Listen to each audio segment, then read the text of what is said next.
कोई पीवे कोई पीवे कोई पीवे कोई पीवे संत सुजान नाम रस मीठा रे नाम रस मीठा नाम रस मीठा रे नाम रस मीठा रे। सत्यम परम धीमहि के भाव से भगवान के नाम को परम सत्य कहा गया है। जन्माद्यस्य यतोऽन्वयादि तरतः, जो जन्म आदि मृत्यु आदि के जो जीवन चक्र हैं उनसे जो परे हैं। चार्थे स्वविज्ञ स्वराट, जो सब जानते हैं, अविज्ञ हैं, अनविज्ञ नहीं है। तेने ब्रह्म हृदय आदि कवये, ब्रह्मादि देवताओं को भी जिन्होंने ज्ञान प्रदान किया है। मुह्यन्ति यत् सूरयः, बड़े बड़े देवताओं को, बड़े बड़े सूरों को भी जिन्होंने अपने भाव पर मोहित किया है। तेजो वारि मृदाम यथा विनिमयो, पृथ्वी अग्नि जल वायु आकाश पंच तत्व जिनके अधीन है, ऐसे परम सत्य को हम वंदन करते हैं। और हमें लगता है ऐसा परम सत्य भगवान का नाम ही है। प्रभु श्री कृष्ण का जन्म कहां हुआ, इसका उत्तर आपके पास होगा। देवकी मैया के गर्भ से हुआ, यशोदा मैया के लाला हैं। पर नाम का जन्म कहां से हुआ? नाम की ना कोई जननी है ना कोई पिता है। तो ये बात सिद्ध होगी कि जन्माद्यस्य यतोऽन्वयादि तरतः, अपने भावना से हम इसका अर्थ कर रहे हैं। नाम तो जिह्वा पे प्रकट होता है। नाम को प्रकट करने के लिए कोई माता पिता तो है नहीं। तो जिनके कोई माता पिता नहीं, वो भगवान का नाम ही है। नाम के माता पिता नहीं होते, गुरु के द्वारा प्रदत्त किया जाता है। अविज्ञ हैं, अनविज्ञ नहीं है। नाम सब जानते हैं। जैसे कई बार कहते हैं अंते नारायण स्मृति, अंत में नारायण का स्मरण हो तो जीवन सफल है। आपने संपूर्ण जीवन कुछ भी किया और अंतिम श्वास निकलते समय अगर भगवान का नाम याद नहीं आया तो फिर जीवन की हर क्रिया का फल आपको मृत्यु के बाद नरक स्वर्ग में भोगना पड़ेगा। लेकिन यदि आपने अंतिम श्वास में हरि स्मरण कर लिया, प्राण निकलते समय मुख से निकला हरि बोल और प्राण निकल गए, प्राण निकलते समय मुख से निकला श्री राधा और प्राण निकल गए, प्राण निकलते समय मुख से निकला जय श्रीमन नारायण और प्राण चले गए, तो फिर जीवन में जो कुछ भी किया है गलती से जानबूझ करके जो सब खत्म, किसी को देखा नहीं जाएगा फिर। लेकिन ये सुनने में जितना आसान है, होने में उतना ही कठिन है कि अंत में नारायण स्मरण होता ही नहीं है। बहुत ध्यान से सुनिएगा।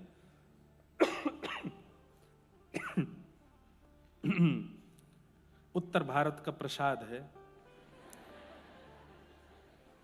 हमारे यहाँ तो अगर कथा हो रही होती है अभी ऐसे ऑडिटोरियम में, तो या तो व्यास जी की आवाज सुनाई दे रही होती है या श्रोताओं की खांसी।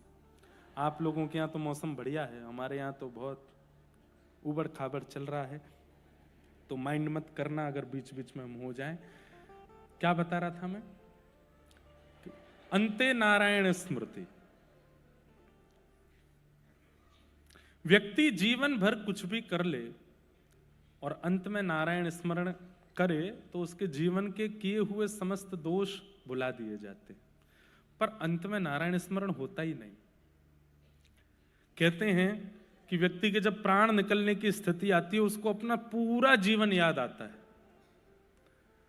जो जो आज भी आपको स्मरण में नहीं होगा कि आपने 4 साल की उम्र में क्या किया था, 2 साल की उम्र में, 3 साल की उम्र में आपने क्या किया था, 12 साल की उम्र में घर में क्या हुआ था, अभी आपको याद नहीं होगा। पर मृत्यु काल जब स्वाभाविक मृत्यु आती है तो व्यक्ति को सब याद आता है, अपना पूरा जीवन दिखाई देता है। मेरा जन्म तब हुआ था, पहली स्मृति मेरे को ये है, पिताजी मेरे लिए खिलौना लाए थे, माँ मुझको लेकर के वहाँ गई थी, फिर उसके बाद मेरी बहनें ऐसे प्यार करती थी, फिर मैं स्कूल जाने लगा था, स्कूल में एक टीचर ने मुझे इस बात पर डांटा था, अभी याद नहीं होगा तब याद आएगा। वहां पे मेरा ये मित्र था, अरे इस मित्र को तो मैं भूल ही गया, जीवन भर कभी याद नहीं, वो सब याद आएगा। उसके बाद मेरा विवाह हुआ, मेरे बालक हुए, मेरे ससुराल पक्ष के लोग ऐसे थे, मेरे पियर के ऐसे थे, वहाँ के ये यहाँ पे घाटा हुआ, यहाँ पे मुनाफा हुआ, इतना कमाया, ये घर बनाया, वो सब याद आएगा।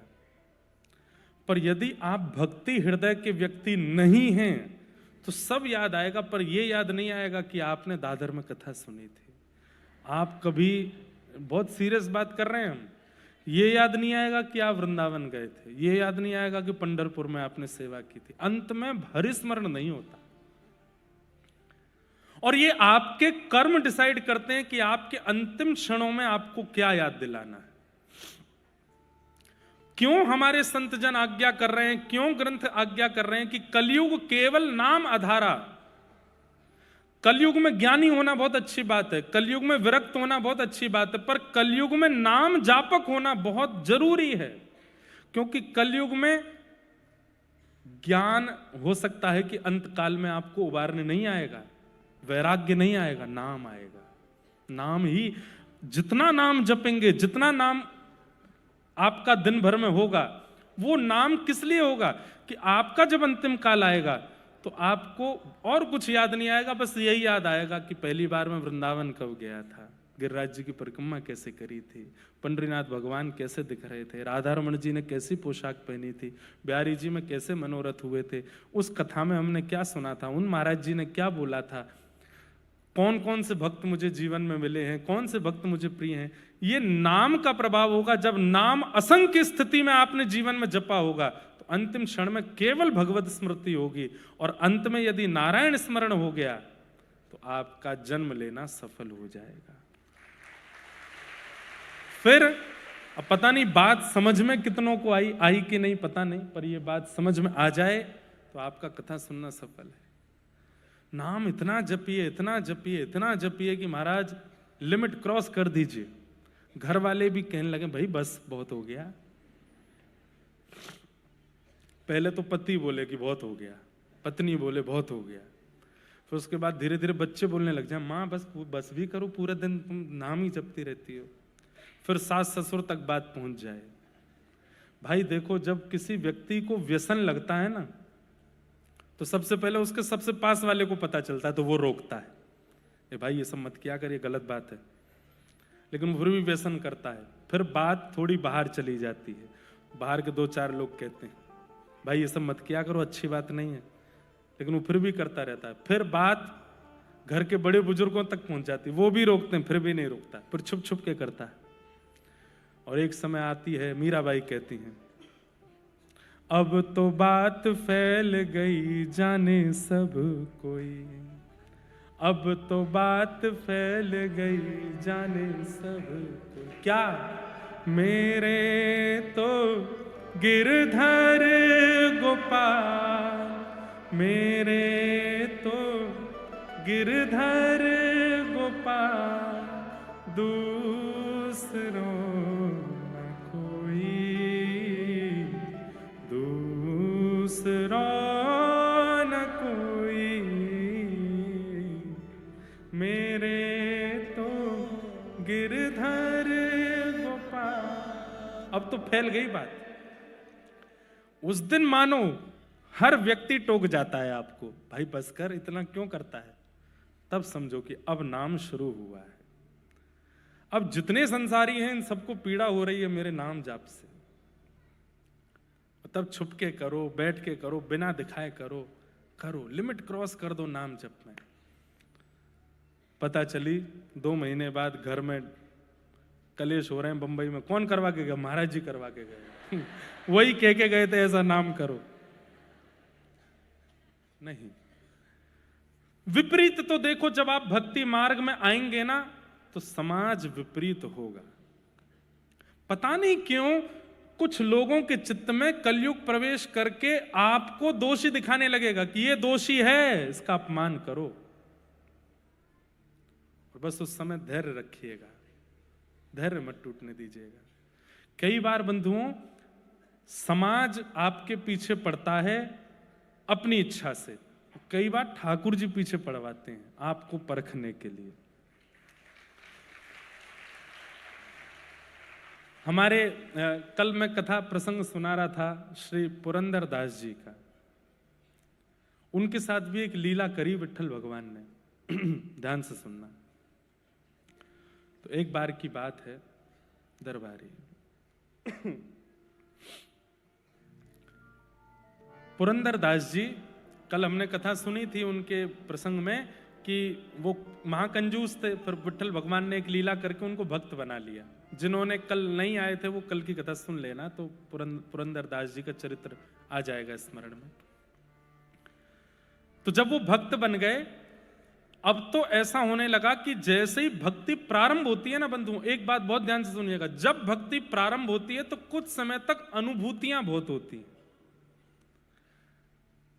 जैसे आप घर में ठाकुर जी लेके आओगे, पहले पहले सेवा करना प्रारंभ करोगे, बहुत दिनों तक अच्छी अच्छी अनुभूति होंगी। ओह देखो ये संकेत कर रहे हैं, ये ऐसा कह रहे हैं, ये ऐसा कर रहे हैं, सब कुछ आपके अनुकूल और आपके बिल्कुल ऐसा लगेगा कि संकेत हो रहा है। पर कुछ समय बाद संकेत होने बंद हो जाएंगे।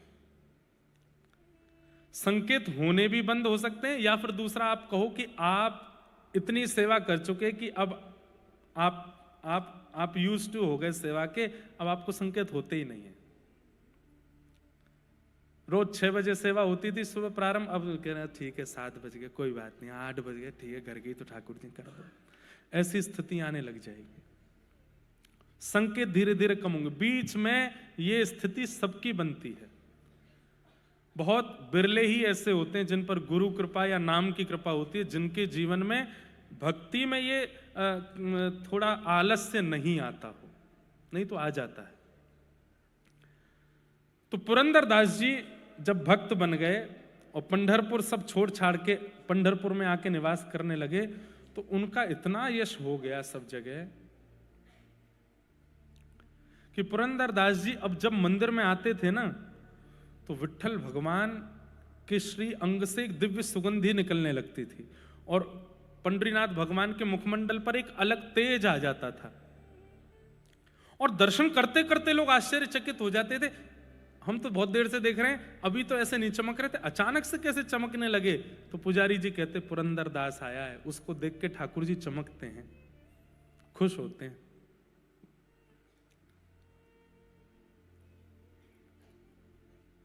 अब तो ऐसी स्थिति हो गई, लोग बाहर दर्शन करते थे पंडरीनाथ भगवान का, और जैसी सुगंधी आती थी सबको पता चल जाता था पुरंदर दास आया होगा, और पीछे मुड़ के देखते तो पुरंदर दास जी आए हुए होते थे। अब इससे हुआ क्या कि उनकी प्रसिद्धि इतनी हो गई पूरे पंढरपुर में कि अब पुरंदर दास जी जब अपने घर से निकलते थे तो रोडों को लोग फूलों से सजा देते थे, उनके चरण छूते थे, ऊपर से पुष्प वर्षा करते थे, माला पहनाते थे, उनको वंदन करते थे। लोग बाग घुटनों पर बैठ के रोते थे पुरंदर दास जी को देख करके कि आप इतने बड़े भक्त हैं, आप हम पे कृपा करो।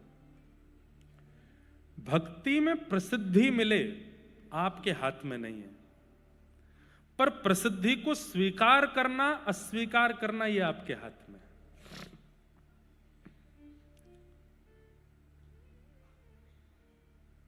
कई प्रसंग जरूरी नहीं आपको ही सुनाए जा रहे हो, कई बार मैं खुद को भी सुनाता हूं। प्रसिद्धि मिलती है, एक भक्त जब भक्ति करने लगता है और उसकी भक्ति से कुछ लोगों के जीवन में परिवर्तन होने लगता है, तो निश्चित है उसको प्रसिद्धि मिलती है। लेकिन प्रसिद्धि को वो स्वीकार ना करे। जब कोई उसको बहुत बहुमान करे, बहुत सम्मान करे, उस समय वो हाथ जोड़ करके ठाकुर जी से यही प्रार्थना करे, मैं लायक तो नहीं हूं इसके, ये सब आप करवा रहे हो नाथ। बहुत ध्यान से सुनिएगा बंधु, बहुत अच्छा प्रसंग है। तो पुरंदर दास जी अपने घर से निकलते हाथ जोड़ते हुए, जो लोग माला पहनाते, प्रणाम करते, वंदन करते, रोते विलकते, सबको देख करके पुरंदर दास जी यही कहते, हे पंडरीनाथ, मैं इसका अधिकारी नहीं हूं, मेरा इतना सम्मान मत कराओ, मैं इसके योग्य नहीं हूं, मेरे साथ ऐसा मत करवाओ। हाथ जोड़ते हुए जाते थे। इतनी प्रसिद्धि हो गई कि अब तो महाराष्ट्र में दूर दूर के शहरों के गांव के लोग पंढरपुर 2 लोगों से मिलने आते थे, या तो पंडरीनाथ या पुरंदर दास। लेकिन अभी तक भी पुरंदर दास जी के चित्त में भक्ति का अभिमान नहीं आया था। एक दिन पंडरीनाथ भगवान सालों निकल गए, खूब प्रसिद्धि हो गई। पंडरीनाथ भगवान बोले कि अब समय आ गया, क्या? अब पुरंदर दास की परीक्षा लेनी, अब इसकी परीक्षा लेनी। तो कैसे परीक्षा लेंगे? तो मैंने कहा ना, इनसे बढ़िया स्क्रिप्ट राइटर नहीं है कोई। ये ऐसा चक्र घुमाते हैं भैया, आप सोचते रह जाओगे ये क्या हो गया। तो एक वैश्या, एक नगर वैश्या, वो नृत्य करती थी, और जहां वो नृत्य करती थी वहां पर व्यसनी लोग जाते थे उसका नृत्य देखने के लिए। तो वो नृत्य करती थी अपने घर चलाने के लिए, वैश्या थी अपने घर पालन करने के लिए, लेकिन हृदय से परम भक्ता थी पंडरीनाथ भगवान की। रोज पंढरपुर पंडरीनाथ भगवान का दर्शन करने जाती, सौल से अपने आप को छुपा के, क्योंकि उसका नाम तो गलत रूप में लेते थे ना नगर के लोग, तो इसलिए अपने आप को छुपा करके जाती, मुंह ढक करके जाती और पंडरीनाथ भगवान को प्रणाम करती, और प्रणाम करके कहती, मेरे पास कुछ और तो है नहीं देने के लिए, एक नृत्य ही मुझे आता है और यहां मुझे कोई नाचने देगा नहीं। हे नाथ, मेरी भक्ति केवल इतनी है कि मैं रोज सज करके तैयार होकर के नृत्य इसलिए करती हूं कि किसी दिन उन व्यसनियों की भीड़ में आप आओगे मेरा नृत्य देखने और मैं नाचूंगी, आप देखोगे। और रोज पूछती, कब आओगे आप, कब आओगे आप, कब आओगे आप। दर्श बिन दुखण लागे नैन, दरस बिन दुखण लागे, जब ते तुम बिछड़े पिय मुँह से, जब ते तुम बिछड़े पिय मुँह से, एक पल आयो न चैन, एक पल आयो न चैन, दरस बिन दुखण लागे नैन, दरस बिन दुखण लागे। अब स्थिति ये हो गई कि वो वैश्या रोज जाती है और ठाकुर जी के आगे जाके अब डांटती है, मेरे पास क्यों आओगे, वैश्या हूं ना, अपने शरीर को संसार के रंजन में लगा रखा है ना, ये संसार तो मुझे अपवित्र बोलता ही है, लेकिन आप पतित पावन अपने आप को कहना बंद कर दो, क्योंकि पतित पावन वो जो पतितों को भी स्वीकार करता हो। मैं पतित हूं इस पंढरपुर में, आपने अभी तक मुझे स्वीकार नहीं किया, आप पतित पावन कैसे हो गए? सबके यहां आप गए हो, सबके ऊपर आपने कृपा की है, मुझ पर कृपा क्यों नहीं? केवल इतना ही तो मांगती हूं कि किसी दिन मेरे नृत्य में आप आ जाओ। जब वो रोने लगी, ठाकुर जी को डांटने लगी और इस प्रकार से विलाप करने लगी, ठाकुर जी बोले, अब ये इसके नृत्य में हम जाएंगे। तो कैसे जाएंगे? तो ठाकुर जी बोले, एक पंथ दो काज, पुरंदर दास की परीक्षा भी हो जाए और इसके नृत्य में हमारा जाना भी हो जाए। कैसे करें? जय हो डायरेक्टर साहब, सही में अद्भुत है ये।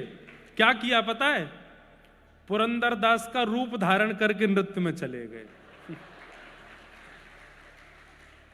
वैश्या नाच रही है और लोग बाग पी रहे हैं, खा रहे हैं, उस पर पैसे उड़ा रहे हैं, धुआं उड़ा रहे हैं और गंदी गंदी बातें कर रहे हैं। बिल्कुल बिल्कुल मतलब कोई धार्मिक व्यक्ति भी वहां प्रवेश ना करे, तिलक वाला भी प्रवेश ना करे, पुरंदर दास तो बहुत बड़ी बात है।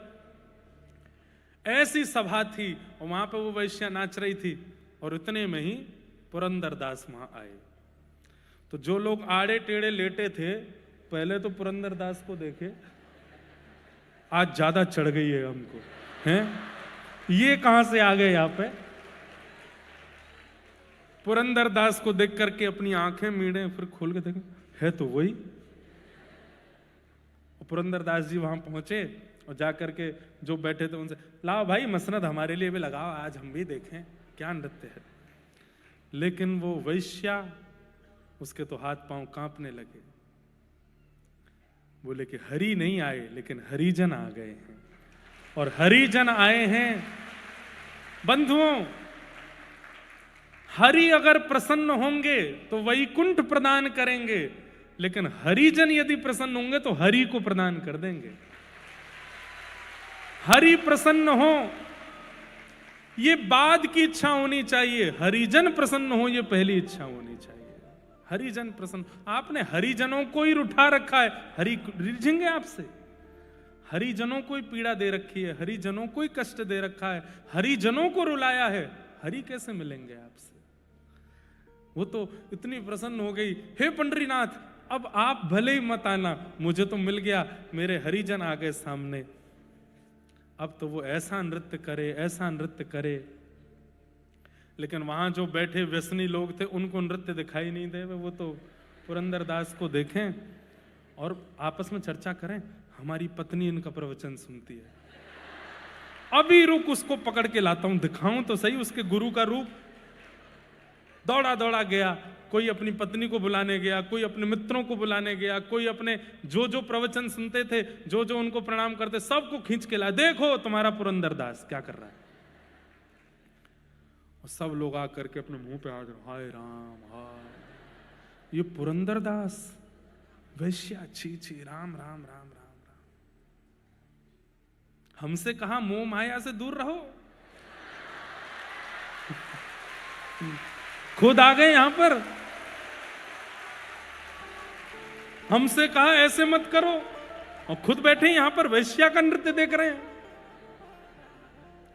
और महाराज हद तो तब हो गई जब वैश्या ने नृत्य करके नित्य विराम किया, तो पुरंदरदास जी वाह वाह वाह वाह, क्या दूं क्या दूं क्या दूं, इतना अद्भुत नृत्य। तो अपने हाथ के सोने का कड़ूला उतार करके वैश्या को दे दिया, बहुत अच्छा नाचती हो, क्या, मैं तो आनंदित हो गया। अब तो महाराज काना फूसी होते होते सुबह हुई नहीं, रात में पूरे पंढरपुर को पता चल गया कि ऐसा हुआ है। सोचो उस समय तो सोशल मीडिया भी नहीं था, तब तो कानों कानों से बात पहुंच गई। कभी कभी मुझे लगता है भक्ति का प्रसंग आग की तरह नहीं फैलता। भक्ति का प्रसंग कैसे फैलता है? शहद की तरह, शहद को फैला दो, उसको यहां से वहां पहुंचने में, शहद भी लिक्विड फॉर्म है, बहुत धीरे धीरे जाएगा, ये भक्ति का स्वरूप है। और संसारी विषय कैसे फैलेगा? जैसे कोई पेट्रोल में आग लगा दो, एक संग सब धराशायी। आपको प्रचार के लिए पैसा वेस्ट करने की आवश्यकता नहीं है। इस संसार का विषय ही ऐसा है कि एक क्षण में लोग बाग उसको एक दूसरे को ले ले ले, देख देख देख, ये क्या हुआ क्या हुआ क्या हुआ। उस समय पे ये हो सकता था, तो आज कौन सी बड़ी बात है। पुरंदरदास जी का इतना अपयश हो गया। अब पुरंदरदास जी प्रेम से सो रहे थे, तो पंडरीनाथ भगवान थे, पुरंदरदास थोड़े ही थे। ठाकुर जी बढ़िया मटकते हुए जा रहे हैं, सब जो लोग बाग खड़े थे मुंह पे हाथ धर के, क्या नाचती है ये एक।